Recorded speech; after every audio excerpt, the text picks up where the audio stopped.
वाशुक रकबे के लिहाज से और पसमानदगी के लिहाज से बलूचिस्तान का सबसे बड़ा ज़िला है।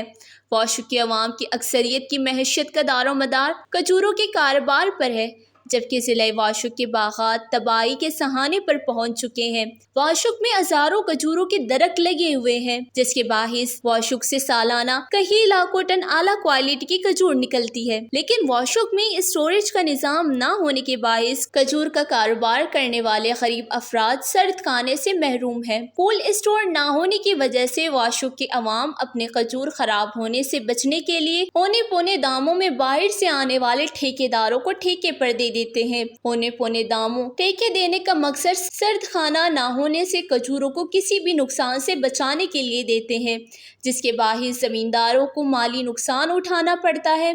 जहां इनको स्टोरेज होने के बाहिस ठेकेदारों से ज्यादा खत कमाकर पूरे साल जिंदगी बसर कर सकते हैं। दूसरे जानिब खजूरों के दरख्त की आबादकारी का वाहिद दारोमदार चश्मों के पानी से है, जो सैलाबी रेले ने चश्मों को खत्म कर दिए हैं, जिससे खजूरों के दरख्त खुश्क होते जा रहे हैं। वाशुक में शुरू बेरोजगारी में इजाफा और बेरोजगारों की तादाद ज्यादा है। अगर सूबाही सरकार और मरकजी हुकूमत वाशुक में खजूर के स्टोरेज यानी सर्द खाना कायम करे तो वाशुक में बेरोजगारी की हद तक बड़ी तादाद में काबू पाकर लोगों की माली मुश्किलात में कमी होगी।